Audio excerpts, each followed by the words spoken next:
बुमराह आपको पता है शायद इन द फ्यूचर रूमर्स आ रही है कि इसको मतलब टेस्ट क्रिकेट से रिटायरमेंट लेनी पड़ जा सकती है, शायद ये पूरी साइकिल भी कंप्लीट ना कर सके। तो बाय नेचर कुछ इतना चेंज नहीं हुआ, और इनफैक्ट इस सीरीज में तो इतना बेसबॉल उन्होंने किया भी नहीं है। कई दफ़ा आप जैक क्रॉली जैसे बैटर को भी आप इंतहाई स्लो और सर्कमस्पेक्ट देखते हुए आ रहे हैं। T20 आप ट्राई सीरीज कितनी खेलने जा रहे हो? अभी आप यूएई अफगानिस्तान से कर रहे हो, बांग्लादेश भी चाह रहा है कि हम दो मिलके किसी तीसरी टीम के साथ आगे जाके खेल लें। अब वो शायद वर्ल्ड कप से पहले आ जाए, कुछ पता नहीं। तो मैचेस बहुत हैं, प्लेयर्स को ट्राई करो, अभी करो, एंड टाइम पे आके आप ये चीज़ नहीं, not before the ODI World cup, not before the T20 world cup. वो वाले प्लेयर्स वापस आए हैं, और ये PCB ने एक चीज़ कुछ अरसे से कंसिस्टेंटली की है कि पता चल रहा है कि कौन से प्लेयर्स रेस्ट हो रहे हैं, कौन से प्लेयर्स प्लान में हैं, कौन से प्लेयर्स नहीं हैं।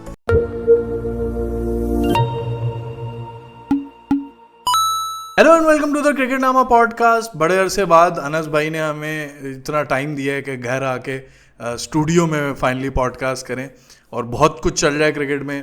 इंडिया इंग्लैंड की सीरीज़ चल रही है, अभी ऑस्ट्रेलिया वेस्ट इंडीज़ से फाइनल जीती है, फिर पाकिस्तान का अब वेस्ट इंडीज़ का टूर शुरू होने वाला है। तो मेन फोकस करेंगे इंडिया इंग्लैंड और पाकिस्तान वेस्ट इंडीज़ पे। स्क्वाड्स अनाउंस हो चुकी हैं, टूर फ्राइडे से स्टार्ट हो रहा है, सुबह सुबह 5 बजे मैचेस होंगे। तो इंडिया इंग्लैंड पे आते हैं अनस भाई, पहले तो डायरेक्ट क्रिकेट पे चलते हैं, क्योंकि आई नो बहुत कुछ है कहने को स्टूडियो के बारे में, आपकी एब्सेंस के बारे में, लेकिन क्रिकेट पे डायरेक्ट आते हैं। गौतम गंभीर की कल एक तो वीडियो वायरल हो रही थी, उस पर मैं पहले तो जानना चाहता हूँ कि ये जो ग्राउंड्समैन से फड्डा है, ये क्या, जो मैंने स्टोरी सुनी है वो तो ये है कि भाई उनको बोला जा रहा था कि आप ज़्यादा दूर खड़े हो पिच से, जिस पे गौतम गंभीर नहीं माने। फिर बाद में ग्राउंड्समैन को आके जो इंडियन मीडिया ने घेरा कम, वो तो मुझे हैरेसमेंट ज़्यादा लग रही थी, वो एक सीन चल रहा था। तो what do you make of this whole fiasco ये ग्राउंड्समैन के साथ वाली? यार हर जगह हर ग्राउंड की एक प्रोटोकॉल होता है ऑब्वियसली। जो ग्राउंड्स में हेड क्यूरेटर है वो ओवर द इयर्स मतलब काम कर चुका है उस ग्राउंड में, और एक प्रोटोकॉल जो भी विजिटिंग टीम आती होगी तो वो सबके लिए एक ही रूल फॉलो होता होगा कि भाई आपने पिच से कितना दूर रहना है। मैच से कि एक दिन पहले आप आके पिच को असेस कर सकते हो। आपने अपने स्पाइक्स नहीं पहने हुए होने चाहिए अगर आप ग्राउंड में आते हो। अगर कैप्टन या आपके फास्ट बॉलर आके पिच देखते हैं बिफोर द टॉस, तो ये सारी चीज़ें, सारे प्रोटोकॉल होंगे। अब वो किस मोमेंट में बात स्टार्ट हुई, क्योंकि जहाँ तक मैंने ग्राउंड्समैन का जो स्टेटमेंट देखी थी मैंने क्रिक इन्फो पे, उसमें वो बड़े कॉन्फिडेंट नज़र आ रहे थे कि आई वोंट से एनीथिंग, आप गौतम से जाके पूछो, गौतम ही जवाब देगा अपना, मैं अपनी साइड ऑफ द स्टोरी ऐसे नहीं रखना चाहता कि सिर्फ मेरी ही एंगल से सुनी जाए। तो ही वॉज वेरी कॉन्फिडेंट कि he was not wrong in telling Gautam गंभीर समथिंग। अब गौतम गंभीर या तो कोई बात उनको ट्रिगर कर गई, या तो वो पुराना इतना कुछ माउंट हुआ है प्रेशर कि ये बहुत क्रूशियल टेस्ट मैच है। बैटिंग कोच की आई डोंट नो आपने सुनी कि नहीं, उनके जो इंडिया के बैटिंग कोच हैं उन्होंने आके बोला कि गौतम गंभीर किसी से इतनी बात नहीं करते। इस बात पे वो इसलिए ट्रिगर हो गए कि दिस वाज अनयूजुअल, कि आपसे ये बोला नहीं जाता। एंड उसने कोई ग्राउंड्समैन को भी क्रिटिसाइज नहीं किया, we was well within his rights to stop it, but it was very unusual for us to experience के आपको इतना करीब भी नहीं आने दिया जा रहा, ये नॉर्मली होता है। तो अजीब सी सिचुएशन है, लेकिन अननेसेसरी रिफ्ट नहीं ये पाल रही है। ओवरऑल सीरीज़ में ही मुझे ऐसा लग रहा है, ठीक है ग्राउंड में आपके फड्डे वगैरह होते हैं, बट कुछ फ्रस्ट्रेशन ज़्यादा नहीं नज़र आ रही इस सीरीज़ में।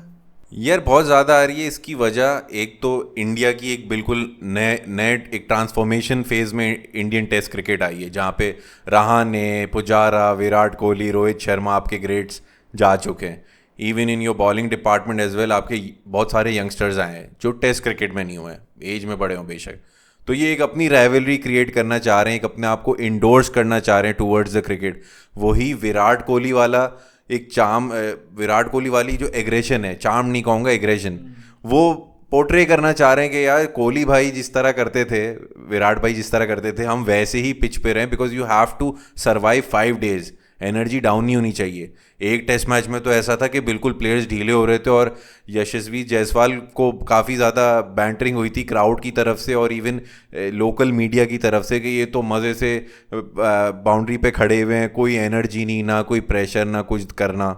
तो ये चीज़ सीख रहे हैं, एक फेज़ है, तो इस वजह से ये बहुत ज़्यादा एग्जैजरेशन बहुत ज़्यादा हो गई है अभी।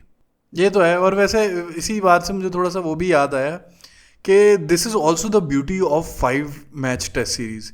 मतलब एज पाकिस्तानी फैंस तो हम लोग का एक सब मतलब ख्वाब ही रह गया है कि यार हम भी खेलें, क्योंकि विद इन द सीरीज भी मल्टीपल चीज़ें हो रही है। 5 डे जो फॉर्मेट है वो इट्स सेल्फ इंटरेस्टिंग है कि आपको मल्टीपल डेज में सर्वाइव करना है। मतलब अब जैसे आप बाकी पुराने मैचेस में इसी सीरीज़ की बात करो कि इंडिया डोमिनेट करते आ रही है, 1-2 सेशन इंग्लैंड के एक्स्ट्रॉर्डनरी गए और इंग्लैंड जीत गया टेस्ट।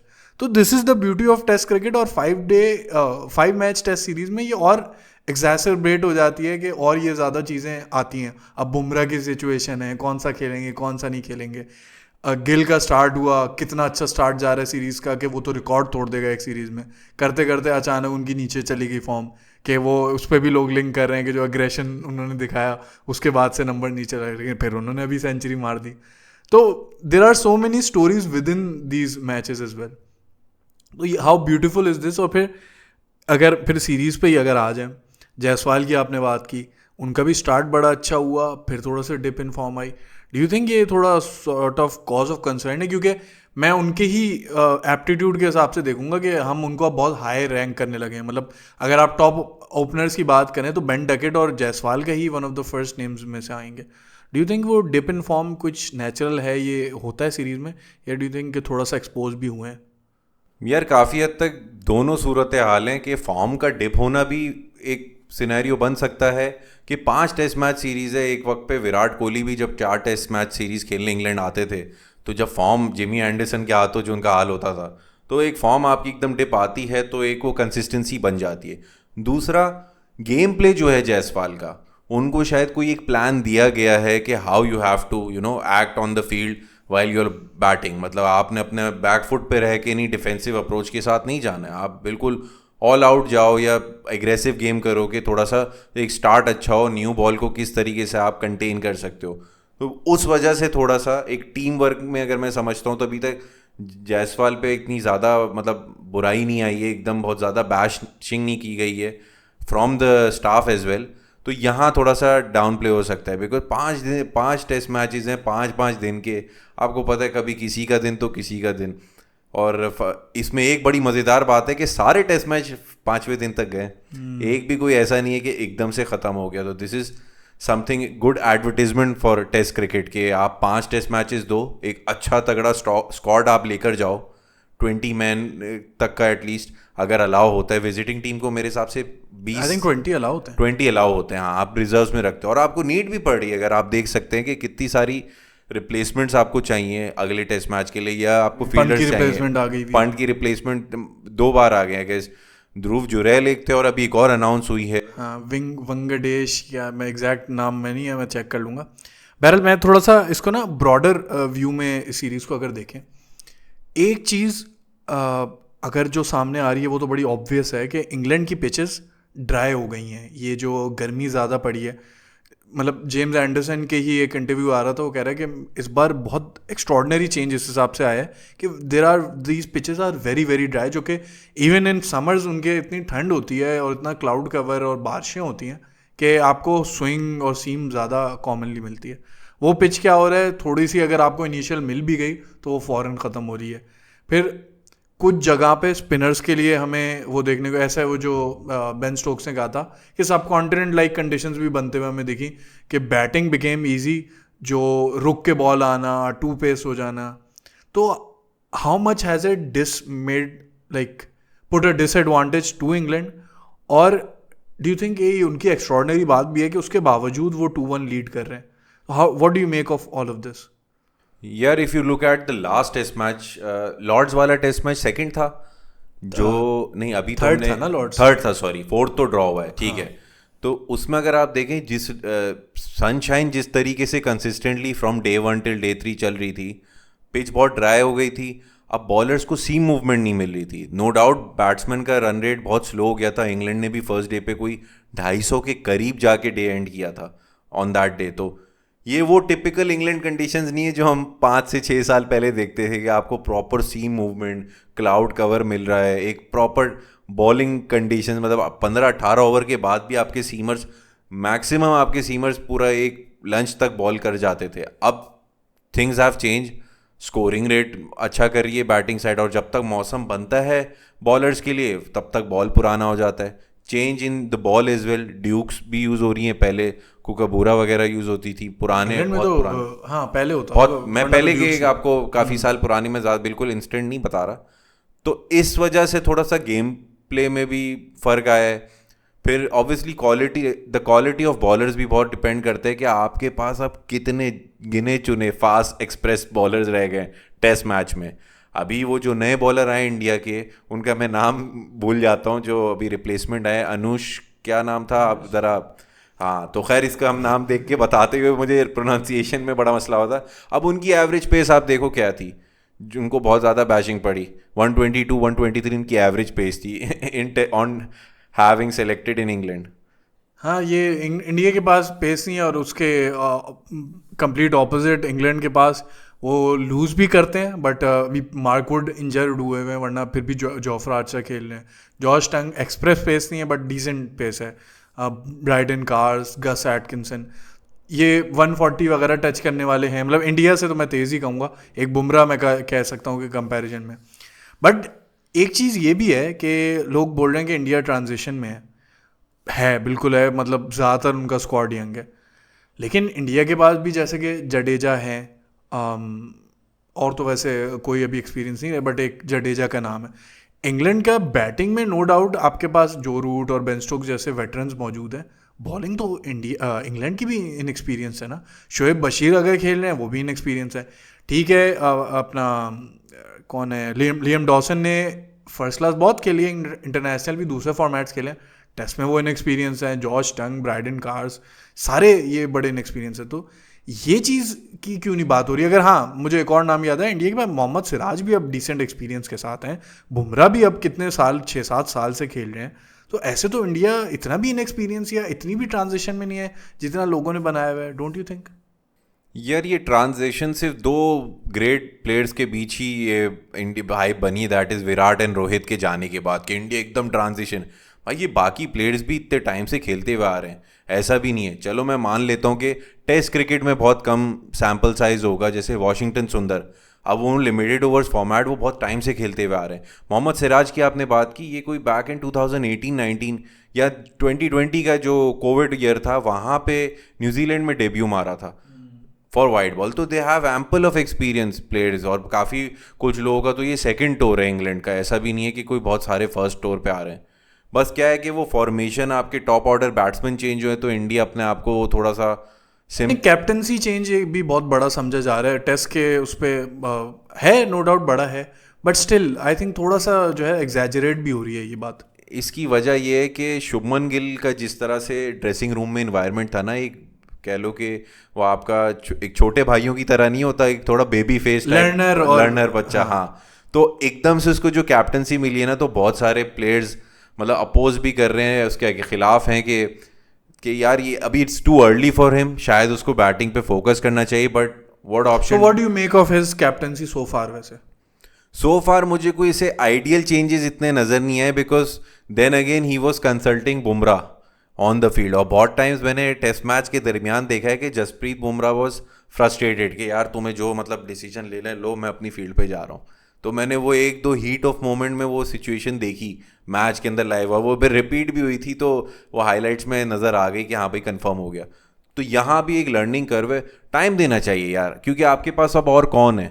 बुमराह आपको पता है शायद इन द फ्यूचर रूमर्स आ रही है कि इसको मतलब टेस्ट क्रिकेट से रिटायरमेंट लेनी पड़ जा सकती है, शायद ये पूरी साइकिल भी कंप्लीट ना कर सके अगर आप उसको इतने इस लेवल पे इतना खिला दोगे, बिकॉज फिर आपके लिमिटेड ओवर्स फॉर्मेट में मसला कर जाएगा। तो यहाँ आपको फिर एक परमानेंट शुभमन गिल को रखना पड़ेगा कि एक आपको कॉन्फिडेंस शो करना होगा बेसिकली उसको कि भाई हाँ तुम टेस्ट मैच संभालो, ओडीआई और लिमिटेड ओवर्स में तो। अच्छा ये भी वैसे है कि मतलब मैं ये नहीं कह रहा कि कोई ग्लेयरिंग वीकनेस है, वैसे ग्लेयरिंग वीकनेस भी एक मैं थोड़ा सॉर्ट ऑफ कह सकता हूँ कि जो Jadeja I think second test match था, एक रफ पैच डेवलप हो गया था, जडेजा दूसरे नॉर्मल अपनी लाइन एंड लेंथ पे अड़े रहे थे, फिर बहुत लेट जाके उनको रियलाइजेशन हुई, और उस पर आई थिंक जडेजा ने भी और बुमराह वगैरह एक छोटी सी मीटिंग मैंने देखी थी, फिर जाके उन्होंने उसको रफ पैच को यूज़ करना शुरू किया और वो विकेट मिलना शुरू हुई। और फील्डिंग प्लेसमेंट पे भी ऐसा नहीं है कि कोई अगेन कोई बहुत बड़ी वीकनेस नज़र आई हो, बट एट टाइम्स मैंने ये देखा है कि को होता है ना कि एक जैसे बेन डकेट है, अगर वो एक एरिया टारगेट कर रहा है, फॉर एग्जांपल वो मिड ऑफ पे शॉट्स खेले जा रहे हैं, तो आपने उस जगह को रोकने के लिए आप अक्सर नहीं जा रहे, आप वेट कर रहे हो। तो थोड़ा सा रिएक्टिव अप्रोच मुझे लगी है, उतनी प्रोएक्टिव नहीं लगी। एट टाइम्स प्रोएक्टिव भी दिखी है, वो कितनी सही हुई है कितनी नहीं हुई, I think it's too early to जज, वो आपको शायद लॉन्ग टर्म में पता चलेगा। बट मुझे वीकनेसेस नज़र आई हैं। अब यह है कि वो इम्प्रूव हो सकते हैं कि नहीं। What do you think about that? अच्छा, इसमें बड़ी आपने अच्छी बात की। प्रोएक्टिव या रिएक्टिव अप्रोच की अगर हम दो एग्जांपल निकालें तो एक एम एस धोनी होते थे। एम एस धोनी जब जडेजा या जो पुराने स्पिनर्स के साथ जिस तरीके से वो बिहाइंड द स्टंप्स वो अपना एक रोल निभाते थे कि वो पहले से ही बात कर रहे होते थे अपने बॉलर से कि अगर तुम डर रहे हो तो ये मत कराओ लाइन, फील्डर ले लो। इस तरह के आपने उनकी बहुत सारी ऐसी शॉर्ट क्लिप्स देखी होंगी। बट हमने वाइल लाइव मैचेस हमने देखा है कि एक कीपर का बहुत अहम रोल होता है, स्पेशली इन टेस्ट मैच, कि आप एक्टिवली पार्टिसिपेट करो, बॉलर को बताते जाओ, आप उसके साथ ऐसे सिंक करो बॉलर के साथ कि हाँ भाई एक उसका पैटर्न चल रहा है। ऑब्वियसली एक स्पिनर 30 से 35 ओवर करवाता है एक इनिंग्स के अंदर, तो आपको उसका एक फ्लो रिदम पता चल जाता है। और जहाँ तक आप जैसे बेन डकेट की हम एग्जांपल ले लेते हैं, आपको पता है वो रिवर्स स्वीप पे ऐसे शॉट मार मार के वो रुकेगा नहीं। तो you need to have a plan ना। आप इतनी बड़ी टीम हो, आपके पास मैनेजमेंट है, सब कुछ है, और आप देख रहे हो एक प्लेयर मार रहा है, तो वहाँ कीपर मैं समझता हूँ जैसे ऋषभ पंत है वो थोड़ा सा लैक करते हैं इस चीज़ में कि वो फन में बैंटरिंग कर लेंगे प्लेयर के साथ, उसको थोड़ा सा उंगली कर देंगे, प्लेयर को ट्रिगर कर देंगे कि भाई प्ले सम बिग शॉट्स ये वो, बट वो बॉलर के साथ कम्युनिकेट नहीं करेंगे। जडेजा ये एलिमेंट मिस आउट कर रहे हैं विद दीज न्यू यंगस्टर्स, चाहे कोई भी कीपर आ जाए। वो शायद सीनियरिटी के तौर पे शायद जडेजा को ज़्यादा नहीं बोल पा रहे क्योंकि जडेजा की भी एक एज हो गई है, एक एक्सपीरियंस हो गया। खैर Jadeja with the bat has been extraordinary. और खैर इस पे आते हैं कि मेरे पॉइंट मेरे जहन से निकल गया, बट इंग्लैंड की तरफ अगर हम आ जाएं, how do you make of the changes they made कि हैरी ब्रुक अब थोड़ा सा सीनियरिटी पे आ रहे हैं। एक ये बात की जा रही है कि जैक क्रॉली पे क्यों अभी तक इंसिस्ट कर रहे हैं कि क्यों अभी तक रखा हुआ है। लोग फिर बोलते हैं कि नहीं यार, एशेज़ की कंडीशंस या ऑस्ट्रेलिया की कंडीशंस उनको सूट करती हैं and we need him for that.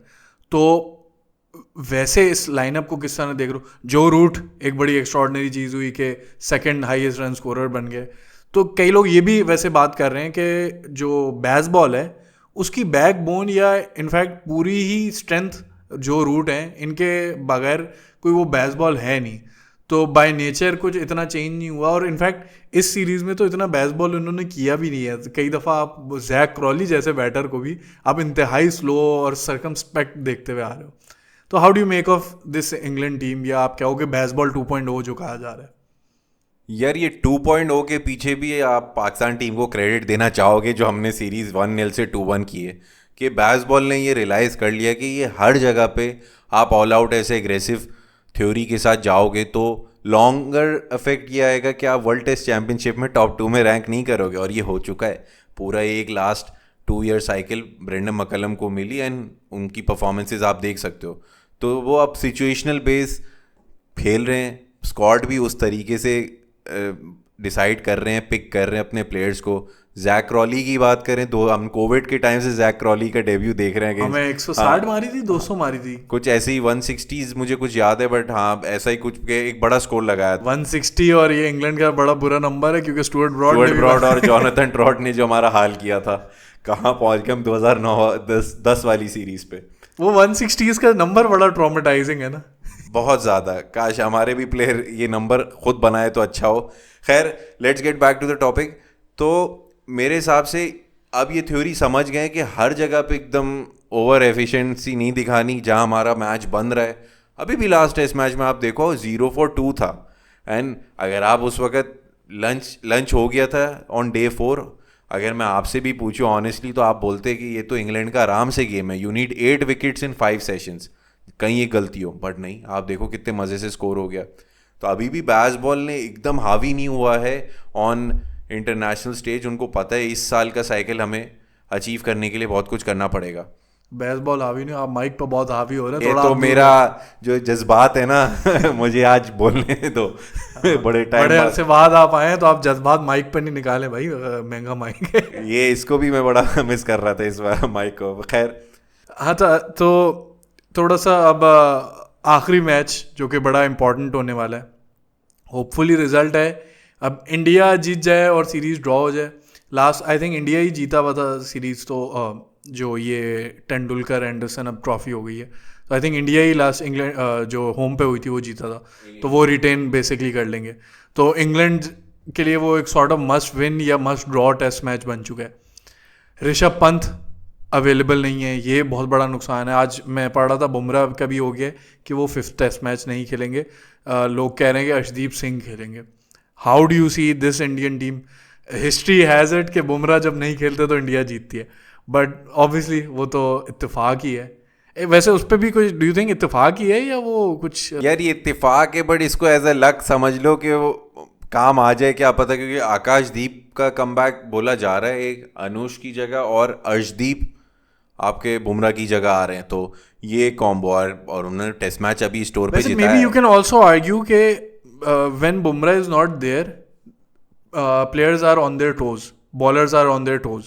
When Bumrah is there, they have this feeling in their mind, back of their mind, कि यार अभी अगर विकेट नहीं हो रही, आप पूरी जान ना भी मारो तो बुमराह भाई है हमारे पास, वो कर लेंगे। May be that also plays a part in this. यार ये साइकी है, आप जब जिम्मेदारी डालते हो किसी पे कि भाई तुमने ही करना है ये, तो बॉलर्स को ही पता है कि अभी हम करेंगे या तो कोई और बैकअप पे नहीं है, we have to do it now and then. Bumrah के वक्त वही वाली साइकी है कि यार हम अपना पे स्टैमिना बचा के रखें फॉर लेटर हाफ, और बुमराह का एक फायरी सा स्पेल आ जाए, तो उसमें वो चीज़ इंडिया के फेवर में नहीं वर्क कर रही थी अभी। खैर, बट विद दीज चेंजेस, अच्छा विकेट कीपर तो फिर मेरे ख्याल में ध्रुव जुरैल ही होंगे। एक वो कौन से थे, ईसरवान आई थिंक, अभिमन्यु ईश्वरान। हाँ ईश्वरान, वो बेचारे बैकअप में ही रह गए। इज देयर अ चांस कि उन्हें टेस्ट मैच मिला? आई थिंक वो टॉप ऑर्डर के शायद प्लेयर हैं। He is an opener. He is an opener, तो do you think he gets a chance या नहीं? जुरैली आ रहे हैं। अगर आप देखें, मैंने अपने हमारे ग्रुप पे शेयर किया था इनकी पोस्ट के, from the time he got selected in the squad कितने प्लेयर्स ने डेब्यू कर लिया फॉर इंडिया एक्सेप्ट हिम। और ये कहाँ फंस रहे थे? Because you had Rohit Sharma and you have one of the greats openers Indian batting lineup के, तो उनका बाय चांस नहीं बन रहा था लक के तौर पर। और इंडिया ए के लिए ही वॉज मोर मतलब कंसिस्टेंट इनफ, मतलब हाईलाइट न्यूज़ में आ रहे हैं अभी भी। मगर ये बहुत रिस्की है कि एकदम फाइनल टेस्ट मैच में एक ओपनर को डेब्यू करा देना। बॉलिंग में चेंजेस नज़र आ रहे हैं, बैटिंग जो भी बॉस लास्ट की है ना, इसमें मुझे नहीं लगता कि इंडिया चेंजेस लाएगा। वैसे how do you see this test match conditions wise और सिचुएशन वाइज? क्या लगता है कि इंडिया का चांस है या ये इंग्लैंड ले जाएगा? नहीं, डेफिनेटली इंडिया का चांस है, इंडिया का चांस बन सकता है। अब डिपेंड करता है, क्योंकि आकाशदीप की परफॉर्मेंस बड़ी अच्छी रही है। I would like vouch for him कि अगर वो आते हैं इस बॉलिंग लाइनअप में, और Arshdeep as a left hand आना, तो लेफ्ट आर्मर का एक एलिमेंट आना, उसमें इंग्लैंड रेडी नहीं होगा। पूरी सीरीज में अब तक लेफ्ट आर्म सीमर इंग्लैंड को नहीं टकरा है, वहाँ वो चीज़ फंसा सकती है। तो there could be a new theory, a new approach जिसके साथ इंडिया आ सकता है और एक अच्छा टेस्ट मैच बना सकता है। अच्छा, हम we take it as a given कि मोहम्मद सिराज तो खेलेंगे ही खेलेंगे। हम लोग ये बात कर चुके हैं कि वो कई दफ़ा ओवर यूज़ हुए हैं। आप उनके स्टैट्स को इन आइसोलेशन नहीं देख सकते, आपको ये भी देखना होगा कि कितने वो back to back test matches खेले हैं, और उन्होंने वो लोड लिए है कि कभी कभार he is the second leader कह लो, कभी कभार he is the only leader in the team, तो he has to take multiple roles. और फिर ये भी कहा जाता है कि जब सिराज अवेलेबल नहीं होते ना, फर्स्ट 2 तो आपको डन है, बुमराह सिराज, जो सेकंड बेस्ट वहाँ पे ऑप्शन है ना, वो इतने बुरे हैं कि उनको सफ़र करना पड़ सकता है। Do you think there is a slight chance कि सिराज को भी बिठाएं कि भाई ये भी, मतलब इतने कोई यंग भी नहीं है, अब कितने 31-32 के तो सिराज भी हो गए, ये कुछ फैक्टर हो सकता है। और अगर खेलें तो कुछ ना कुछ तो टायर्डनेस होगी, 4 टेस्ट मैचेस खेलना, और इंग्लैंड में गर्मी भी रही है। दिनेश कार्तिक जैसे इंसान ने बोला था कि यार इस बार इंग्लैंड में बहुत गर्मी है, me being an Indian has also been frustrated.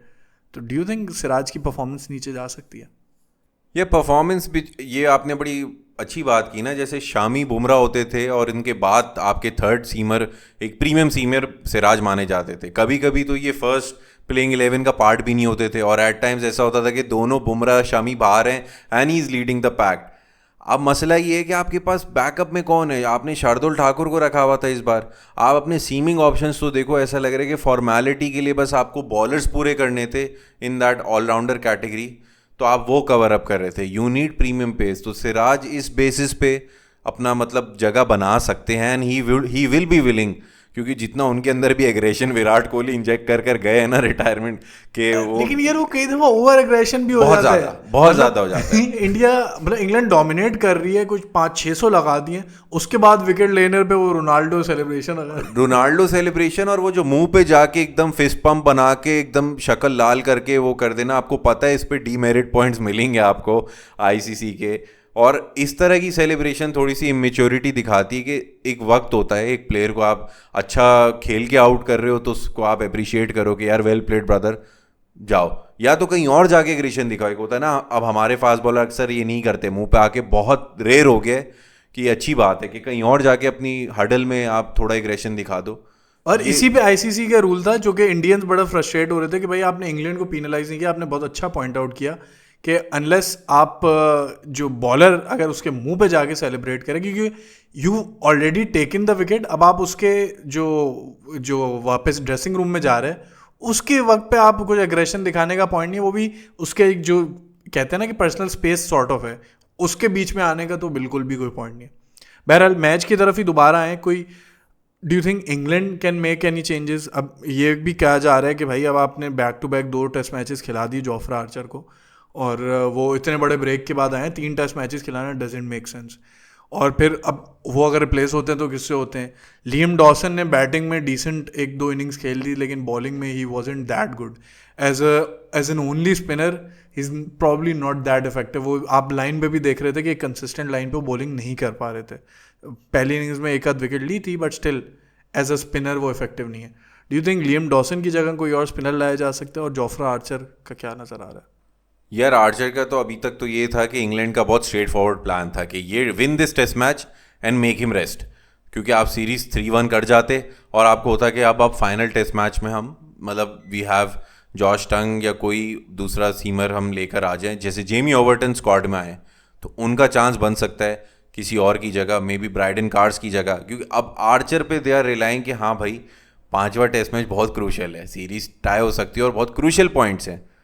तो बट इनके लिए एशेज भी बड़ी ज़रूरी है. अगर ये यहाँ खेल गए और एशेज के लिए इंजर्ड हो गए तो वो उससे बड़ा नुकसान है, क्योंकि इनको तो बिल्कुल कॉटन वुल में लपेट के रखा था ना पूरे टाइम से.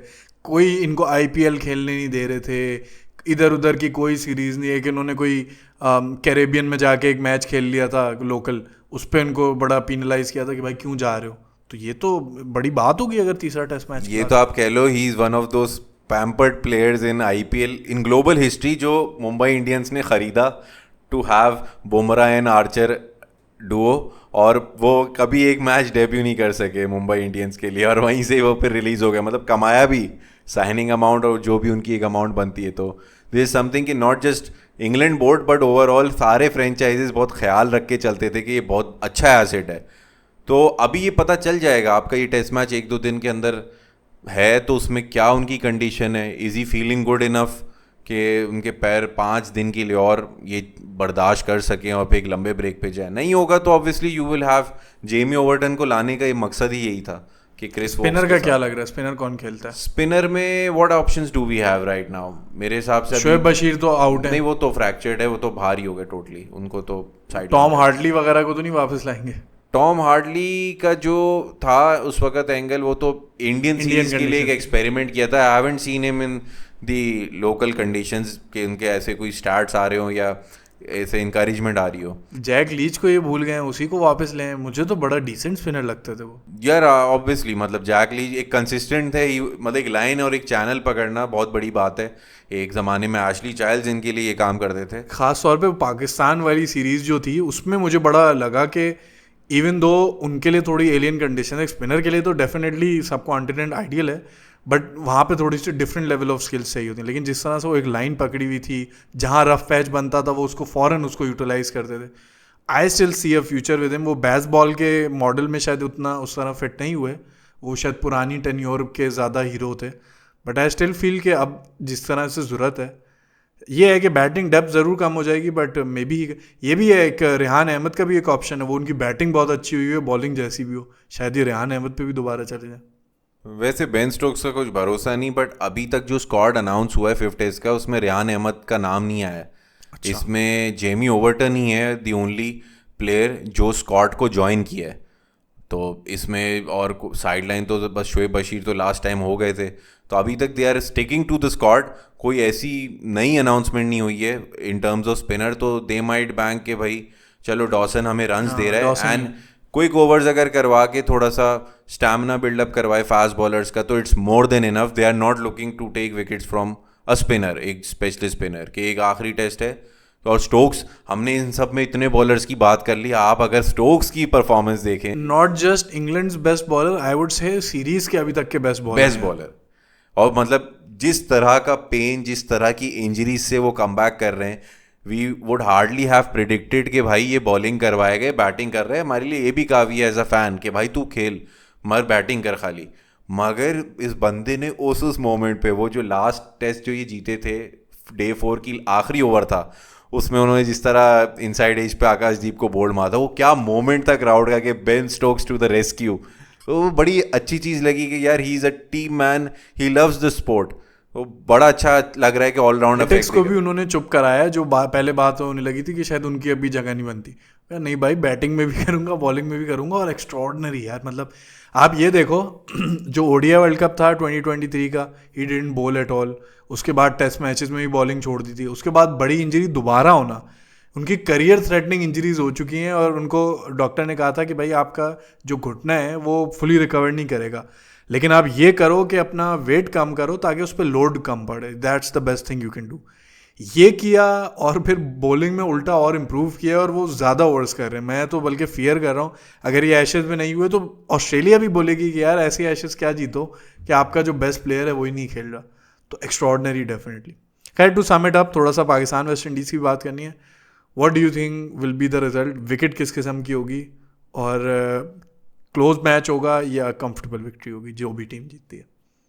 यार मैच वही एट द एंड क्लोज जाएगा, ऑन डे 5 तक जाएगा। मुझे कंडीशंस पे थोड़ी सी ड्रायर साइड पे लग रही है बेस्ड अपॉन जो वेदर चल रहा है, वेदर फोरकास्ट जिस तरह की है। अब तक इंग्लैंड में वो टिपिकल स्विंगिंग कंडीशन नहीं नज़र आ रही थी जो बिल्कुल 5वीं स्टंप 6ठी स्टंप तक जाती है। तो आई वुड फील जो टॉस जीतता है वो बहुत इंपॉर्टेंट है, कि कौन टारगेट सेट करता है वो बहुत इंपॉर्टेंट मैटर करता है। मतलब the team who wins the toss bat first, और अगर बैट फर्स्ट करने के बाद if they are scoring more than 400 तब they are in a good position. मगर if they are getting out for 350 360 तब सिचुएशन डाइसी है। अच्छा, मुझे अनपॉपुलर ओपिनियन, बट मुझे लग रहा है कि अभी कुछ अरसे से मौसम थोड़ा सा दोबारा से ठंडा हुआ है, और इस पूरी कोशिश करेगी इंग्लैंड के कंडीशंस स्विंग के लिए फ्रेंडली बनाए। मुझे ये लो स्कोरिंग टेस्ट मैच भी लग रहा है, and I have a feeling England would win it. ऐसा नहीं होगा कि कंफर्टेबली होगा, लास्ट 4th या 5th डे पे ही ख़त्म होगा, but I have a feeling England will win it. खैर, पाकिस्तान वेस्ट इंडीज़ पे आते हैं। अमेरिका पहुंच गए हमारे बॉयज़। आज कोई मछली वछली पकड़ने की वीडियो आ रही थी।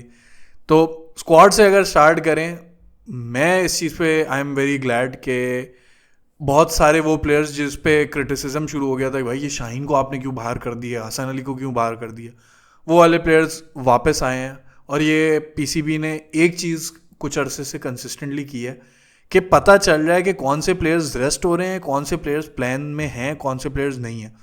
तो शाहीन, हसन अली, नसीम शाह, इन सब का वापस आना। अच्छा, by the way, Naseem Shah का भी ओडीआई में उनको अब रखा जा रहा है, T20 में भी रखा जा रहा है, तो क्लियर इंडिकेशन है कि वो प्लान में नहीं है। इसी तरह बाबर और रिजवान, बीच में र्यूमर्स चल रही थी कि रिजवान को कैप्टनसी से निकाल दिया जाएगा और सलमान आगा बन जाएंगे। कभी सऊद शकील का भी नाम आया, डिफरेंट हमने नाम सुनने को मिले, लेकिन finally Rizwan is the captain, Salman Agha stays the T20 captain, और T20 के जो आपके मेन बॉलर्स हैं वो सारे वापस आ गए। इस स्क्वाड में आर यू सेटिस्फाइड? कुछ कमियां आपको नज़र आ रही हैं क्या? यार अभी तक ये प्लस पॉइंट है कि आपने फिर से रूमर्स की बात की, एबनॉर्मल शिफ्ट नहीं किया आपने। आपको जैसे हमने कहा कि रिजवान के साथ आप वही ज्यादती कर जाते अगर जो रूमर्स आ रही थी अगर वो सच होती, कि यार एक कैप्टन जो चलते हुए आ रहा है उसको प्रॉपर एक टूर्नामेंट, मेगा टूर्नामेंट तो दो। चैंपियंस ट्रॉफी को एक तरीके से काउंट नहीं करो because you are out in the second game. और प्लस वो स्टार्ट था, इतना ही अरसा हुआ था उसको, बहुत ही कम अरसा हुआ था, और back to back overseas series आप जीत के आ रहे थे। ओडीआई में साउथ अफ्रीका के अंदर जीत के, ऑस्ट्रेलिया में जीत कर आए। तो यहाँ एक अच्छा है कि वो एक अपने ट्रूप्स बना रहा था, तो आप कॉन्फिडेंस उसका गिरा देते कि आप उसको एज अ कैप्टन भी नहीं रखते, और टीम में वो जगह तो उसकी पक्की है ओडीआई टीम में। हम T20 में हमेशा से इट वॉज आर्ग्यूबल बाबर और रिजवान का। तो अभी एक चीज़ बड़ी अच्छी लगी कि अहमद दानियल, सलमान मिर्ज़ा, काफ़ी सारे ऐसे प्लेयर्स जिनको बांग्लादेश में ट्राई किया गया, तो एक आपको पीसीबी की तरफ से एक अप्रोच नज़र आ गई कि भाई it was a sudden series, 5-6 दिन के अंदर 3 T20s खेलने थे, तो you will send those bowlers जिनको आप थोड़ा सा देखना चाहते हो, उनका एक सैम्पल साइज़ बने कि वो किस तरह जाकर खेलते हैं, कंडीशंस में परफॉर्म करते हैं। Then you shifted back to your main original premium players जो फर्स्ट टीम में आते हैं। तो ये अच्छा है कि एक बैलेंस आप एक अपना लॉट बना कर चल रहे हो road towards the T20 world cup. क्या आपको पता है अगर शाहीन के बाद अगर कोई बैकअप आता है लेफ्ट आर्म सीमर में, तो आपने एक थोड़ा ट्राई करवा लिया है। और अर्ली स्टेज में ट्राई कराना इज़ रादर गुड देन कि आप वर्ल्ड कप से 1 महीना 2 महीना पहले अगर किसी ने परफॉर्म कर दिया तो आपको मसला आ जाएगा। मसला किस तरह का आएगा कि भाई वो प्रेशर, आप मीडिया प्रेशर, पीसीबी बोर्ड का प्रेशर, एक्स क्रिकेटर्स का प्रेशर, वो चीज़ बहुत भारी पड़ जाती है। और पैनिक में कभी भी पीसीबी ने, चीफ सेलेक्टर्स ने कभी अच्छे डिसीजन लिए। आप देखो चैंपियंस ट्रॉफी जब हम जीते थे, 2009 की T20 वर्ल्ड कप जीते थे, उन सब में हमने मतलब हम पैनिक नहीं थे, हम तो बिल्कुल हारे हुए थे ना टूर्नामेंट से पहले, तो हमारा सिलेक्शन नथिंग टू लूज वाला गेम। अब जब हमसे उम्मीदें ज़्यादा होती हैं तब सबसे ख़राब टूर्नामेंट, सबसे ख़राब सिलेक्शन या डिसीजन मेकिंग हमारी सामने आती है। उस चीज़ से मैं डर रहा हूँ। तो मैं चाह रहा हूँ कि नथिंग टू लूज़ करके हम इस प्रोसेस में जाएं, एक स्टेप बाय स्टेप जाएं। T20 वर्ल्ड कप से शुरुआत करें, वनडे टीम को भी आराम से अच्छा रेस्ट दें।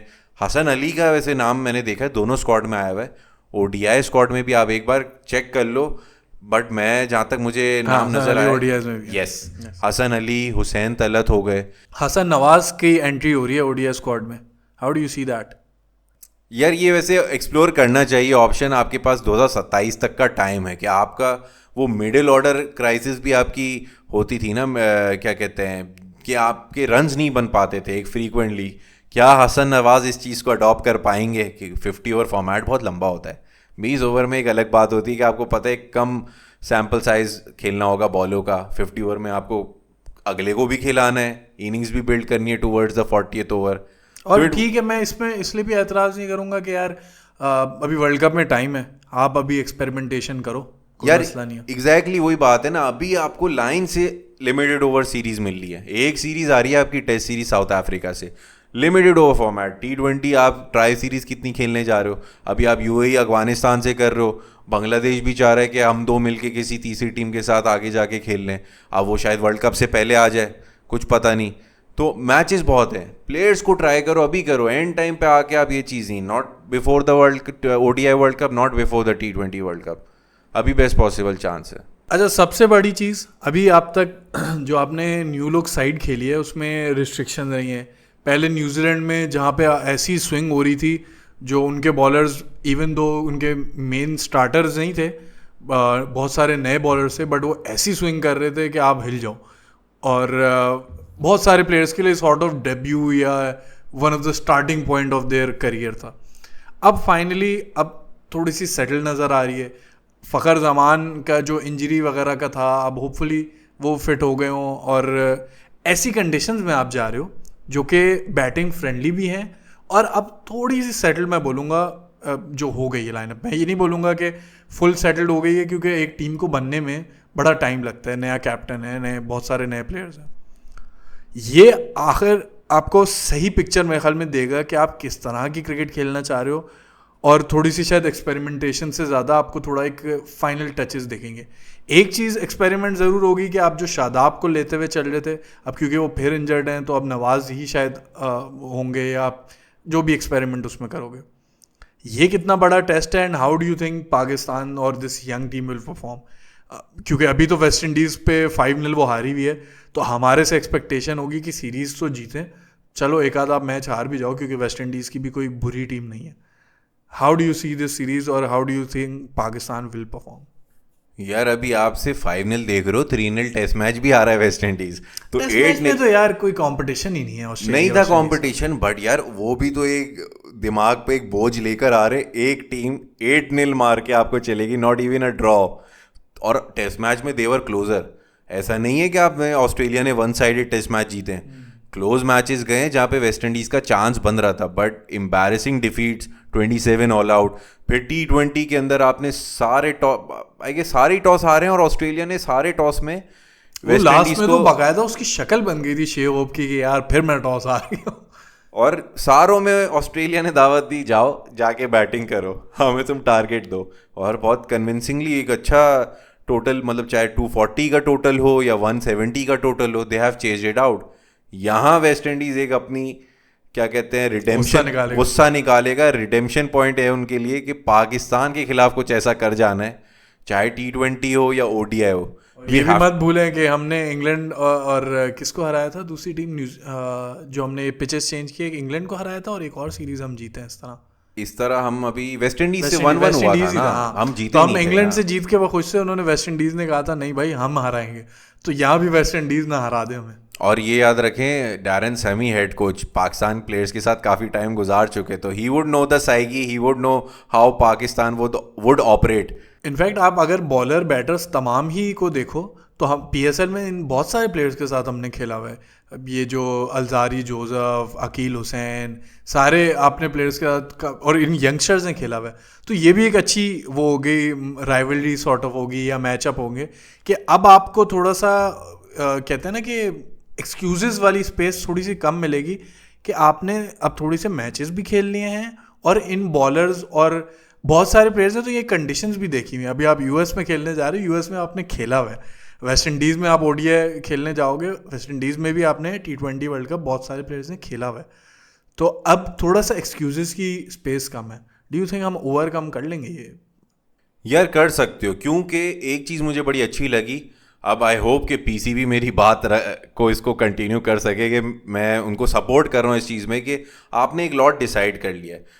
आपके टॉप ऑर्डर्स में आपके पास फ़खर, साइम और साहिबजादा फरहान है। दीज आर योर 3 ऑप्शन जिसमें से 2 खेलेंगे। मिडिल ऑर्डर में कौन से 2 खेलेंगे ये खैर हम पिछली पॉडकास्ट में बात करेंगे, बट मैं फिर एक यार मैं तो देन अगेन मैं फ़खर और साइम के साथ ही जाऊँगा, बट बेस्ड अपॉन जो फ़खर की हमने लास्ट टाइम भी मैं रिपीट करूँगा फिर से बात कि उनकी जो इंजरी का इशू है उसमें फिर साइम और साहिबजादा का मोस्ट प्रोबेबली चांस लग रहा है। और ये पाकिस्तान ए के लिए एशिया कप भी जिता चुके हैं, ये दोनों पेयर नहीं जिताया था अगर आपको याद हो, अगेंस्ट इंडिया, जिसमें अरशद इकबाल 2023 वाला जिसमें तैयब ताहिर हमारे 29 ईयर ओल्ड भी खेल गए थे। तो they have a good bond कि वो उनको आदत है विनिंग वेज, पूरा टूर्नामेंट अच्छा किया था दोनों का। तो ये एक सेकेंड ऑप्शन है। मिडिल ऑर्डर में आपको हसन नवाज अच्छा कर रहे हैं। जहां हम फंस रहे हैं वो है मोहम्मद हारिस, शादाब की इंजरी, जिसका बैकअप मोहम्मद नवाज से अभी हमें कंपनसेट करना पड़ रहा है कि भाई मोहम्मद नवाज इज़ डिसेंट। फिर एक और सवाल आता है जो मैं शायद आपसे पूछूंगा कि what do you think, Mohammad Nawaz, Khushdil Shah एक साथ टीम में जगह बनाते हैं, और इज़ इट दैट कि हम बहुत टू मच कर रहे हैं क्योंकि हमारे पास अबरार भी नीचे हैं और एक एक्स्ट्रा प्लेयर ऐसा लेकर आ रहे हैं, मतलब दोनों सेम। वैसे इस सीरीज़ में तो मैं कहूँगा यार खुशदिल शाह से जाओ, क्योंकि बाकी तो आप उसको क्यों लाए हो टीम में कि वो फास्ट बॉलिंग को अच्छा खेलता है। यहाँ पे तो आपको भर भर के फास्ट बॉलिंग मिलेगी। ठीक है अकील हुसैन या गुडकेश मोटी वगैरह भी आएंगे, but West Indies is generally considered more seam friendly, मतलब शिमार, जोसेफ और ये जो सारे बॉलर्स हैं ये सीम कंडीशंस में अच्छा करते हैं। तो आई वुड एक्सपेक्ट कि खुशदिल शाह एक तो खेलें भी और आई होप कि वो अच्छा करें, क्योंकि वो एज एन ऑलराउंडर ऑप्शन आपको बड़ा फ़ायदा दे देते हैं। 4 ओवर के बॉलर नहीं है लेकिन 1-2 ओवर्स हैंडी निकाल देते हैं बैटिंग में, क्योंकि फास्ट बॉलर को डाउन दी ऑर्डर खेल सकते हैं, टेल के साथ अच्छी बैटिंग करते हैं। तो आई रियली होप कि खुशदिल शाह खेले। अच्छा एक और चीज़ मेरा आपसे सवाल है कि जैसे बांग्लादेश सीरीज़ में आपने देखा कि यंग साइड था, पेसर्स भी थे, काफ़ी यंग थे, अहमद दानियाल और सलमान मिर्ज़ा।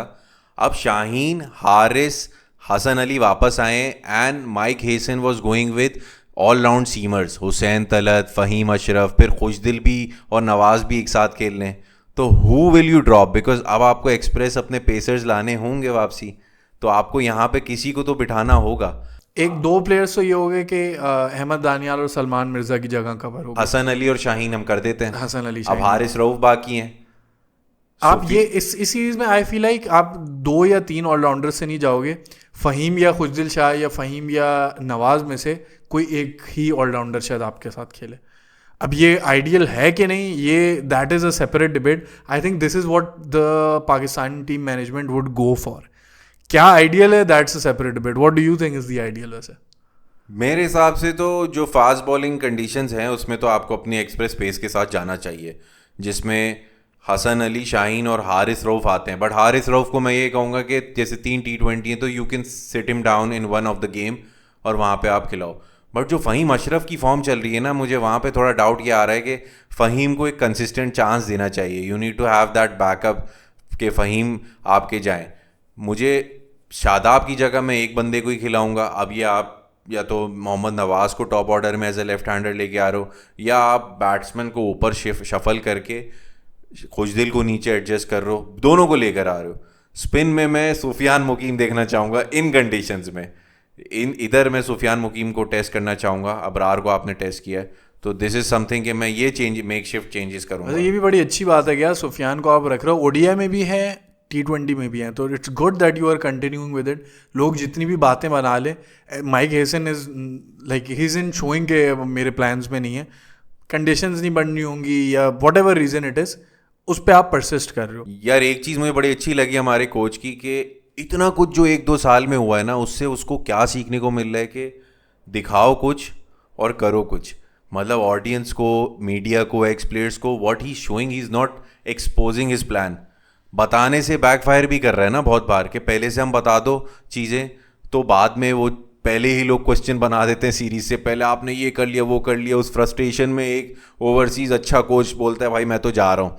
तो ये अच्छी चीज़ लगी इस काम, और वो आराम से अपना प्रोसेस, ट्रस्टिंग द प्रोसेस। वो कह रहा है भाई मुझे बस स्कॉट दे दो, उसके बाद कुछ मत पूछो, मैं कुछ नहीं करूँगा। हाँ फेयर इनफ।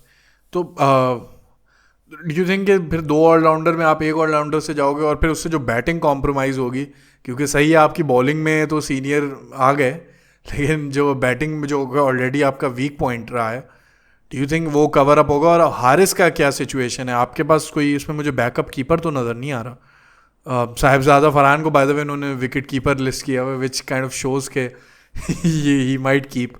हारिस पे बहुत प्रेशर होगा, डू यू थिंक वो कर जाएंगे? यार नहीं, हारिस को आपको कंटिन्यू करना होगा। वाई?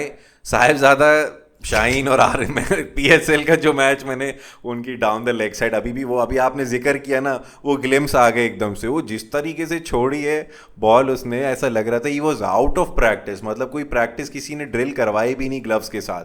तो ही समवन के इमरजेंसी में जैसे कर लेते हैं ना कीपिंग, वो उस हिसाब से probably worse than Umar Akmal. Umar Akmal भी इससे बेहतर कीपिंग कर लेते थे। अच्छा, उमर अकमल का उस टाइम पे ये, हाँ ये आपने बहुत अच्छी बात की कि थोड़े फिट थे उस टाइम पे, यंग थे, एनर्जी थी, आईसाइट अच्छी थी, विजन क्लियर था। वरना उमर अकमल ने भी स्टार्टिंग में शोएब अख्तर की बॉलें रोकी थी। उनकी शक्ल बता रही थी कि ही नीड्स प्रैक्टिस। और Umar Akmal as a fielder तो अच्छे थे, रिफ्लेक्सेस तो उनके अच्छे थे, कीपिंग के ऑब्वियसली अलग स्किल्स चाहिए थे। The only thing he did was कि उसने हार्ड वर्क किया। उसके बाद ही थॉट कि यार बड़े भाई की तो जगह भी गई है और मैं वाई नॉट इस जगह को रखूं। बट साहिबजादा फरहान को इन कंपैरिजन मैं नहीं समझता, ये आपको बैकफायर कर जाएगा for his confidence as well. कि अगर बैटिंग में अच्छा कर रहे हैं और कीपिंग से वो 15-20 रन लीक कर रहे हैं तो आपको हारिस की ज़्यादा। बट आई एम सरप्राइज कि हारिस जिस तरह की इनिंग्स, जिस तरह का एक कैजुअल स्टफ जिस तरह का खेल रहा है, is it part of the plan, या वो अपना गेम प्ले नहीं इम्प्रोवाइज कर पाए according to the conditions, according कि आप बांग्लादेश जा रहे हो तो मैं ऐसे खेलूँ, वेस्ट इंडीज़ में ऐसे खेलूँ। इस पर आपकी क्या थॉट है? क्योंकि मुझे लगता है इससे बेस्ट चांस नहीं मिल सकता जब आपको PCB ने क्लियर कर दिया कि Babar Rizwan won't be part of T20 squad. तो भाई आप चांस लो यार। लेकिन वो एक तो बात ये है कि वो जो कैवियट हम हमेशा देते हैं कि हाई रिस्क क्रिकेट में फेलियर्स होंगे, with that out of the way कभी कभार मुझे लगता है कि आप मेरिट पे शॉट्स ही ना खेलो। मतलब इसका एग्रेसिव शॉट्स खेलने का ये मतलब नहीं है कि बॉल कुछ डिमांड कर रही है या फील्ड कुछ डिमांड कर रही है और आप वो शॉट के लिए जाओ। वो मेरा criticism aside, Haris is still a generational talent. वो जो पावर प्ले के उनके नंबर्स हैं, बहुत अच्छा वो खेलते हैं। फील्ड को कट करना, बड़े बड़े बॉलर्स को उनके लाइन से हटा देना, क्या कहते हैं, प्री मेडिटेट कर लेना बॉलर को, उनकी बहुत सारी एस्पेक्ट्स हैं जो कि इस टीम को फ़ायदा देती हैं।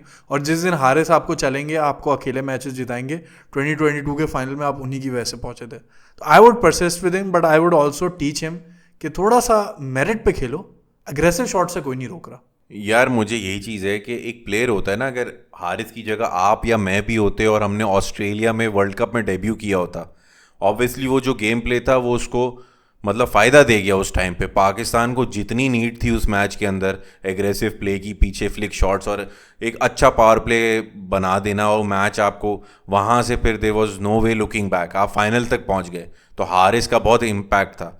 बट क्या वो चीज़ उसके दिमाग में इस तरीके से वर्कआउट कर गई कि भाई जैसा मैं कर रहा हूँ, मैं जिन कंडीशंस में जाऊँगा इसी तरह ही अपना करूँगा, चाहे मेरी बैटिंग ऑर्डर कहीं भी शिफ्ट हो जाए। अब या तो अगर मैनेजमेंट का ये क्लियर कट प्लान है कि यार आप इसी तरह ही खेलो, हम आपको बैक करेंगे, हम आपको टीम्स हम जज नहीं करेंगे इतनी जल्दी, because this is part of the plan, it's a team game, फिर मैं ओके हूँ। बट अगर ये पर्सनली ये चीज़ को बहुत इस तरीके से लेके चल रहा है कि कुछ जगहों पे जहाँ थोड़ा मेरिट पे शॉट खेला जा सकता है और तुम पिच पे स्टे कर सकते हो, और वो भी नहीं कर रहा है, तो फिर यहाँ मुझे मसला आएगा। और आपके पास बैकअप पे कोई अच्छे विकेट कीपर, यार हार्ड हिटिंग मोहम्मद हारिस का एक ये भी बड़ा मसला है ना कि उनके पास वो सिंगल लेने वाले जो कहते हैं ना, जो टिपिकल ओडीआई शॉट्स कहा जाता है कि आप नज करो या इधर उधर फील्ड में हल्का सा मिल्क करो, जो आप सिंगल्स को कहते हो, वो क्योंकि उनके पास शॉट्स नहीं है, तो या वो जब जब कहते हैं ना सेंसिबल खेलने जाए, अभी कौन से बांग्लादेश के आई थिंक 3rd T20 था जिसमें उन्होंने फिर थोड़ा सा केयरफुल होने की कोशिश की, तो उनके बिल्कुल ही रन्स बंद हो गए। फिर उनके पास ज़रूरी हो गया कि अब उनको हिटिंग शॉट ही खेलना है क्योंकि सिंगल भी नहीं आ रहा, तो वो फ्रस्ट्रेशन में फिर विकेट भी गई और पाकिस्तान का उल्टा और नुकसान हो गया। यार मुझे अच्छे से याद आया कि जब हारिस ने अपना ओडीआई डेब्यू किया था बैक इन पाकिस्तान, अब I don't remember the team, but मुझे याद है कि ये मिडिल ऑर्डर में आ रहे थे कोई 35वें ओवर के बाद, और आते के साथ ही उल्टा सीधा शॉट खेला, डक पे आउट हो गए 2-3 बॉलों में, या शायद फर्स्ट बॉल पे, फर्स्ट नहीं तो 2-3 बॉलों पे। तो आई रियलाइज़ कि यार ये बंदा कोई प्लान या माइंडसेट के साथ नहीं आया, 15 ओवर बाकी हैं, तो he has to assess this कि भाई सामने कोई सेट बैट्समैन खड़ा है आपके साथ, पार्टनरशिप लगा कर आया है। अब T20 के अंदर भी ये चीज़, जब T20 में हमने कहा चलो यार 20 ओवर होते हैं, बंदा एक थोड़ा सा टाइम लेगा, 5-6 बॉल है, and then he will build up his strike rate और टीम को बेनिफिट दे। तो अभी ये बांग्लादेश सीरीज़ की बड़ी अच्छी बात की कि ये एक मतलब अलार्मिंग साइंस अच्छा है कि अभी से आपको पता चल रहा है कि आपके पास ये कीपर में फिर लैकनेस आ रही है।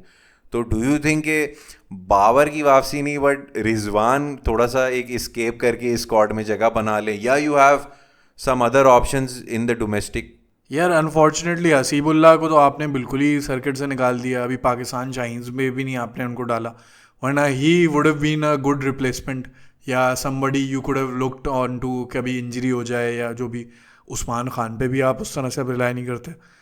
आई गेस इस सिचुएशन में तो शायद अगर ज़रूरत पड़ी तो उस्मान खान पे ही जाएंगे, बट देन अगेन उनका भी PSL बुरा रहा था, तो there is not much merit to that selection. लेकिन कोई है नहीं आपके पास और दूसरी चॉइस, शायद आप फिर साहिबजादा फरहान से, मुझे टीम के पॉइंट ऑफ व्यू से लगता है साहिबजादा फरहान को ये ट्राई करेंगे अनलेस वो कोई हॉरिबली फेल हो। उसके बाद क्या होता है, रिजवान पे जाते हैं कि नहीं, that remains to be seen. मुझे I am less confident about Rizwan.